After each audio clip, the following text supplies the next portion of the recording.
Di ba tayo pwede ganito muna?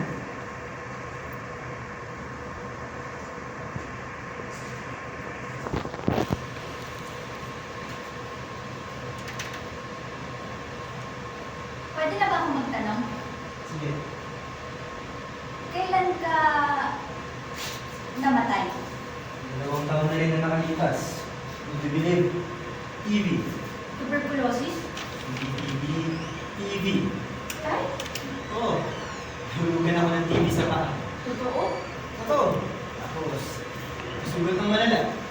Yung una, pinapalinis ko pa. Kaso, mahal pa naman pabalik-balik sa ospital. Kaya ako na lang yung naglinis. Bago nga, nabihiri pa. Gusto bang... Tay, okay na. Naniniwala naman ako eh. Pagdating pa man, pangit na yung paan. Parang ganda ng paa mo, ha? Thank you. Eh, alam mo naman yan lang yung minanak sa'yo, di ba? Hindi mo minana yan. Kasi gusto mo mga paa natin. Ang ating kaluluwa. Ano daw? Alam mo, may kikwento ako sa'yo. Noong unang panahon, nilikha ang mga nilalang sa lupa. May 2 ulo, 3 braso, 4 na paa. Ito na yata yung pinaka-weird kong panaginip. Uy, nakikinig ka ba? Shh! Makinig ka muna. Ganon ang mga nilalang sa lupa dati. Kaso, takot ang Diyos na nakapangyarihan ng mga ito. Kaya pinag-iwahiwalay niya mga ito. Tayo. Ang galing! Oh my God, tingnan mo! Yung owl! Parang apoy na lumilipad. Ganyan talaga dito. Isang mundong sobrang hirap ipaliwanag. Yung mga bagay na maaaring nakita mo na. Mga bagay na hamon sa iyong alaala. Yung iba pa yung may bahid na sa lamang ka. Ay ang ibon na yan, mauubos ang oras natin dito sabay ng pagkaubos ng kanyang apoy.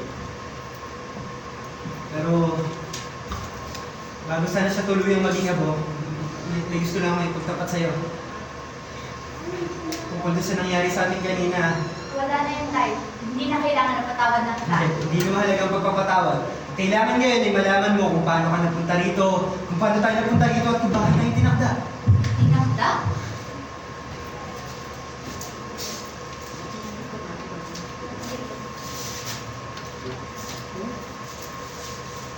Anong ginagawa mo? Ano ba?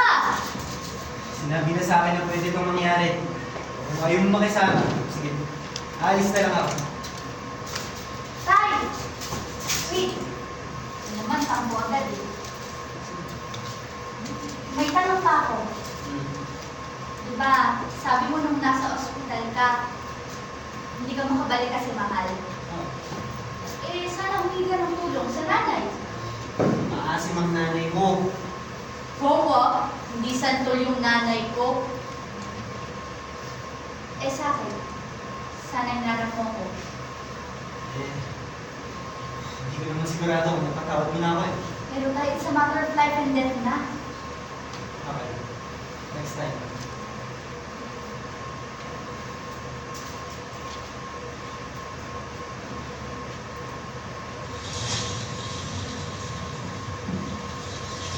may pinunta ako dito eh. Ano nga yun? Hindi ko maalala.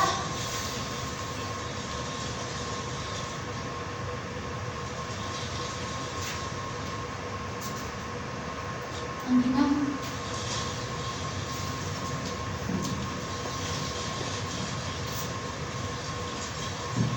Tagal na, no? Naaalala ko pa to. Ilan ba naman yung beses ko itong ginawa sa'yo? Bago ako ilayo ni nanay, bago ko siya naging simpait ng angkalaya. Parang si ano? Sino? Si ano? Tagal na nun na, bata pa ako. Bakit? Ilang taon ka na ba? Ano sa tingin mo?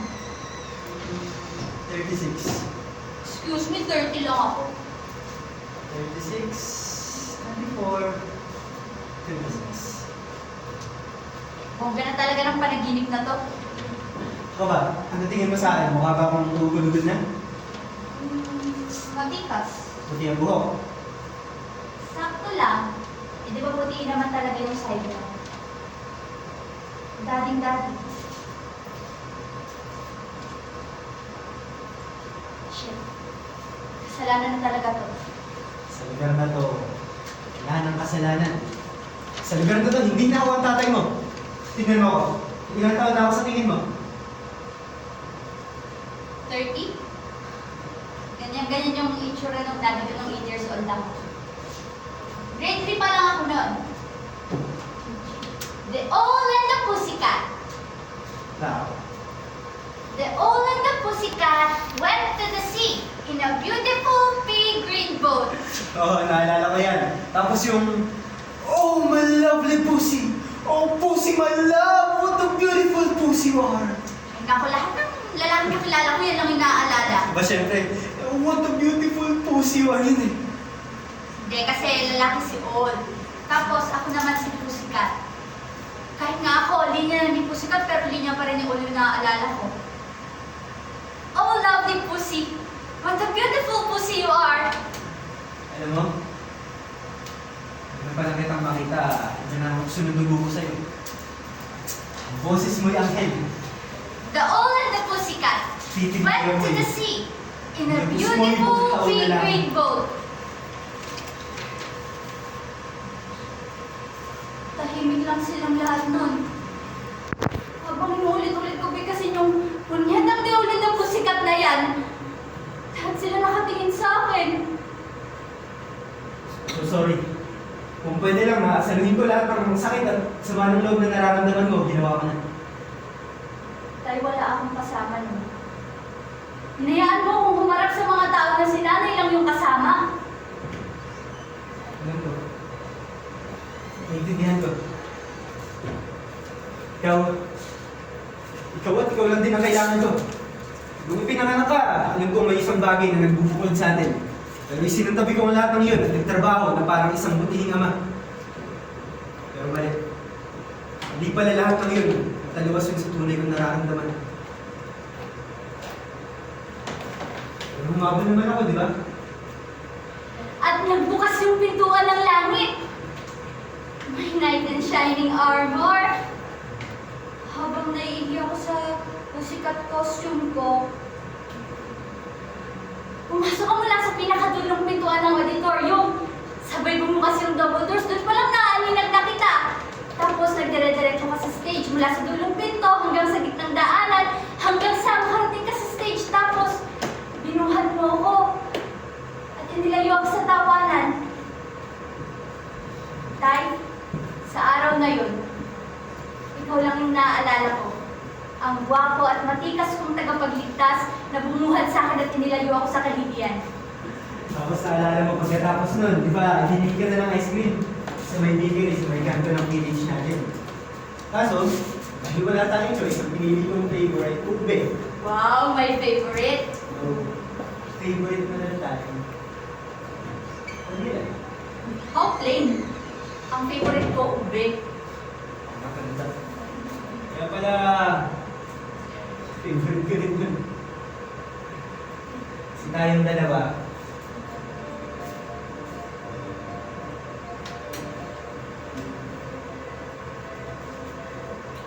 we are Jesus.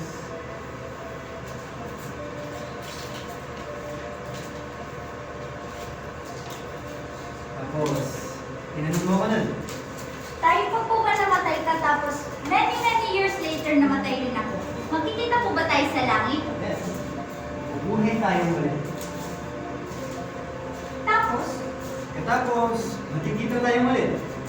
Kaso ang problema, makalimutan na natin ang isa't isa. Parang back to zero. back to zero? Itong mag-alala. Mahanap pa rin naman natin ang isa't isa. Paano? Puso ang magdidikta. Hindi nakakalimot ang puso.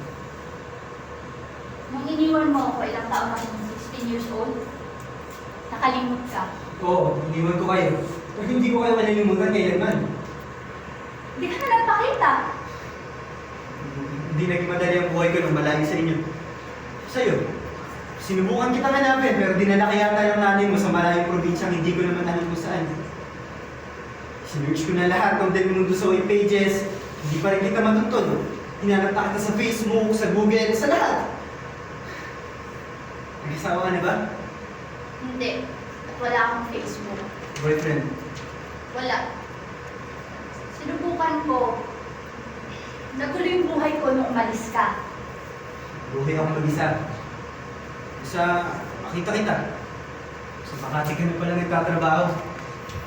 Lagi kitang inaabangan sa Malayala. Nakaupo ako malapit sa kung saan kita nakita dating nag-aantay. Hihiling na sana mahinto ka man lang sa akin kahit saglit. Gabi-gabi kitang napapanaginipan. Hinahanap-hanap ka ng puso ko. Hinahanap-hanap ka din ng puso ko. Pero ako nauna mo nun. Tingin sa iba, pero ikaw pa rin ang nakikita. Pero pagkagising ko, walang ibang gustong sabihin yung isipan ko kundi hayop ka! Hayop ka! Hayop ka! Hindi ba sinabi ko naman sa'yo, puso, magdidiktat. Bago, kinang nalulusaw. Kailangan mo nang malaman ang lihim na kailangan malaman ng lahat. Nandito tayo sa lugar na kinilala natin at ang langit. Nandito tayo sa daungan ng magkakahati. Mga sulit, kung saan nakikita ang dalawang pusong pinaglayo. Muling pagtataluhan ang kanilang pagtatagpo sa mundong ibabaw. Ako, kinikita ko na ang aking kahati.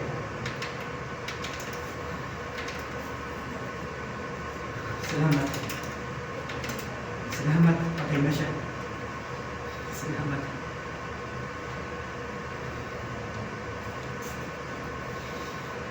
Patay ka na. Patay ka na. Nagiging bangungot na yata to. Hindi. Ito na yung pinakamatagal kong pagbiyahe.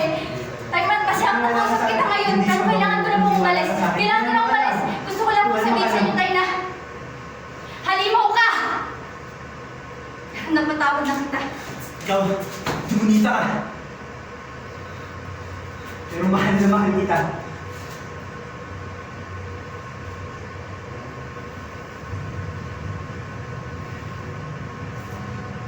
Nasa clinic lang ako kanina eh.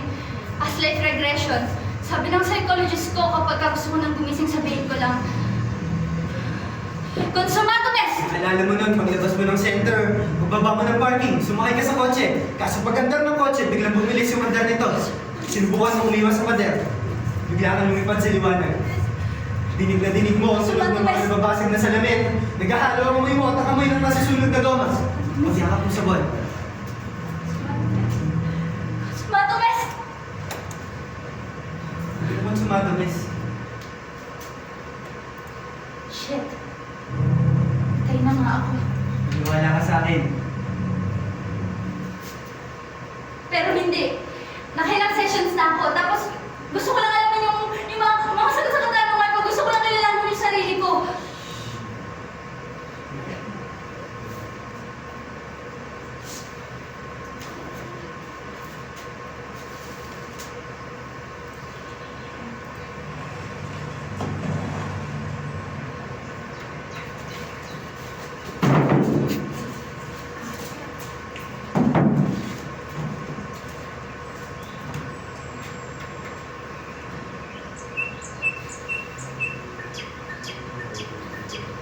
Oh my love, I have waited so many years for your return.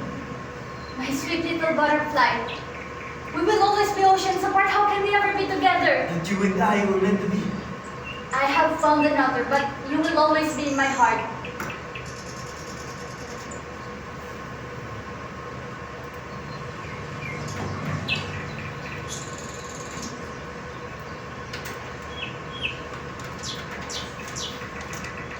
Father would never give us his blessings. With all the sufferings your family has brought into our house. The suffering won't end until you are mine. My father would rather see me dead than have you in my arms. Then so be it.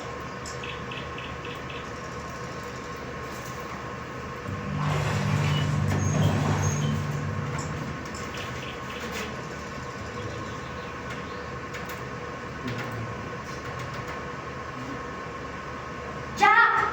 Rose, Ang lamig. Rose, promise me you'll survive. No matter what happens, no matter how hopeless, Ang gusto mo yan? I promise. Never let go. I'll never let go, Jack. I'll never let go. Jack! Come back! Come back!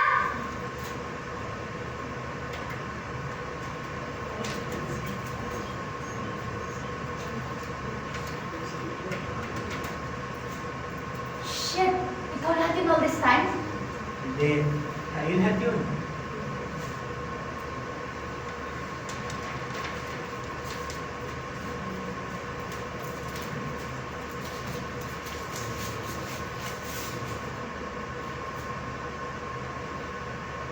Ganyan din ako. Nanginginig ang tuhod, ang buong katawan.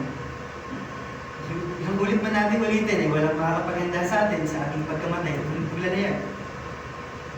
Pakahirap na nga sa atin ang mawala ng ama, anak, asawa.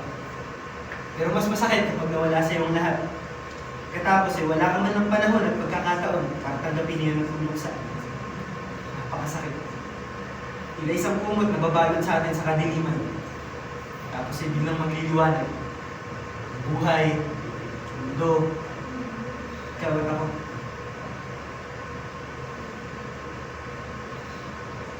Hi, nakikita mo na?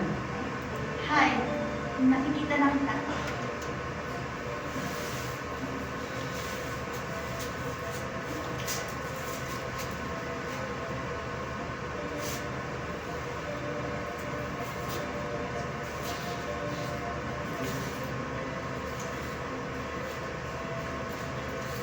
No, Daniel. Bakit hindi ako nangarap mo? Akala ko noon, ikaw na. Dahil kahit bali-balik na rin ka ng mundo. Ikaw lang lagi ang kailangan ko. Sa napakaraming lalaking nagdaan sa buhay ko, tingnan ko man sila sa mga mata para silang kahong walang laman. Kaya hanap pa rin ako ng hanap. Napakasakali na pwede naman sa iba. Sumayin naman ako sa hindi ikaw. Ilang beses na akong nabuhay at namatay. Oh, alam na alam ko, ikaw lang lagi ang kailangan ko. Ang mahalaga, Nandito ka na. halika. Planuhin na muli natin ang ating paglalakbay. Planuhin? Kung maaari naman palang planuhin, bakit sa past life natin bawal tayo magmamahalan? Bawal? Oo, alam mo na. Yung ikaw at ako, tapos Oo, tatay ka, tapos anak ako. Ayun, kung pwede naman palang planuhin, edi sana hindi nagkagulo yung buhay natin. hindi ko alam. May paplano ang lahat. Pagkatapos makikilimutan din lahat ng plano. Ganun eh. Basta, ang universe ang gagawa ng paraan para hindi tayo malahis ng landas. Pero lihis na. Tsaka magpaplano tapos makakalimutan din yung plano. Ano yun? Ako, amor. Amor. Hindi ay...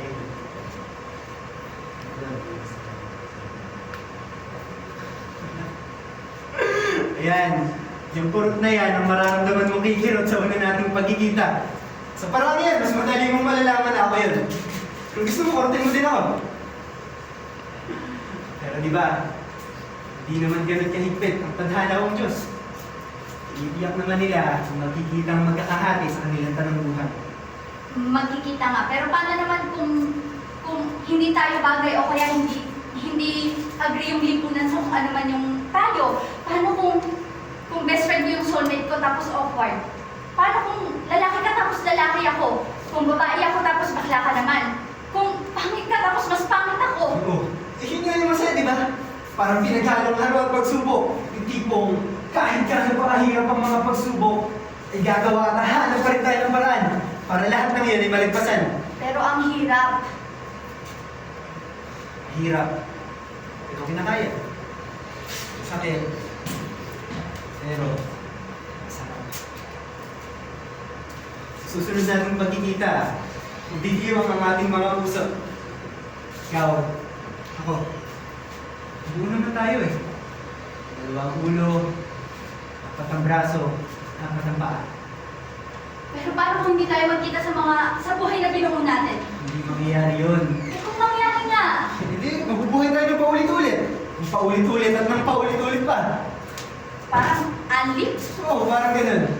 Hindi madali, pero di ba sinabi ko nga sa'yo, puso, makakaalam. Sabihin mo, puso, Ang puso, makakaalam. ang makakaalam. Ang puso ang makakaalam. Ang puso ko ay pagod na. Ano? Ano nang mangyayari sa'yo? Eh di mabubuhay ako mag-isa. Hindi ko na yata kayang maghanap at mahanap ka para magpaalam na ulit. Hindi pa ano na ako. Tayo. Pa-unfair mo naman eh. Ano, dahil nandyan, sisirain mo tong soulmate system na to? Hindi naman palaging ganun, di ba? Minsan naman, magkikita agad tayo tapos magsasama tayo ng matagal. Tayo mo. E paano na yung panahon na makasandal ka sa balikat to? Yung mga panahon na magkahawa yung kamay natin habang naglalakad. Di ba yung mga pagkakataon na may dalawang ukluban na nakaupo, nakasandal, tapos pagkasunod nilang pinapanood yung paglubog ng araw. Yung mga pagkakataon na tutulog tayo ng sabay. Tapos pagising natin, magkakapalit tayo ng pustiso. Sino ba namang hindi mo humaling sa mga saglit na yun? Kahit sino naman handang ibigay yung buong buhay niya para sa isang saglit o kahit pangako lang ng isang saglit ng purong pagmamahal. Pero sira ulo ka? Sira ulo lang, tatanggi sa gusto kang tadhana. Pero paano kung sa pag-ibig na yan, sa paghahanap ng pag-ibig na yan, maraming masasaktan? Problema na nila yun. Sila man din, may sinusunod din silang tadhana. Yan yung masasabi mo kay nanay? Napaniwala mo siya na kayo yung magkahati pero hindi naman. Una kong makita ang nanay mo, kung may kakaiba. Tagal ko siyang sinuyo. Pinilit ko sa kanya na kami ang magkahati sa pag-aakalang sa akin ni siya na.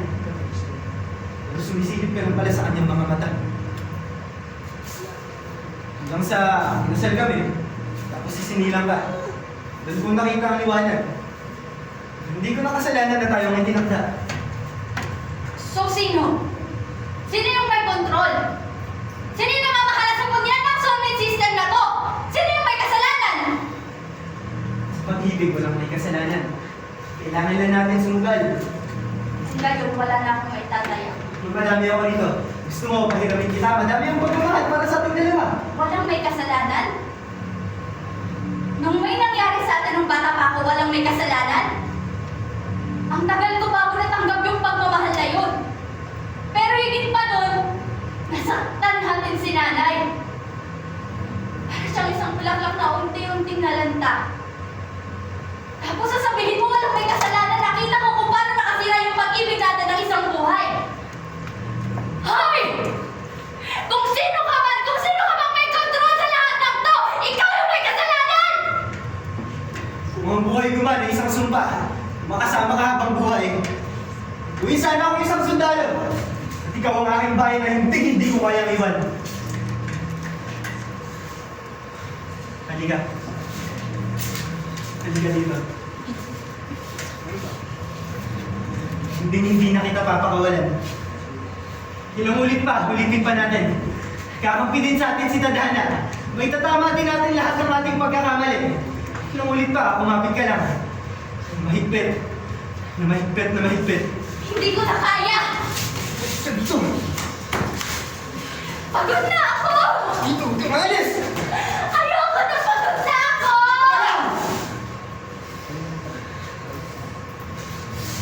Huwag ka maalis. Dahil hahanapin at hahanapin kita. Susundan pa rin kita. Kung sakaling hindi man tayo magtagpo, hindi ako magdadalawang isip na utasin ang buhay mo. Pagtatayin mo ako! Oo. Paulit-ulit. Paulit-ulit. Hindi sa magtagpo tayo. Mahal kita. Mahal na mahal kita. Sabihin mo, mahal mo rin ako!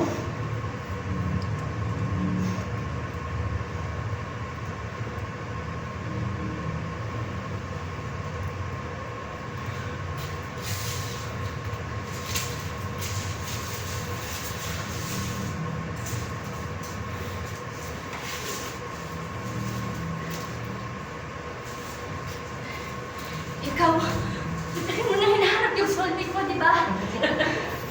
Halika, sumama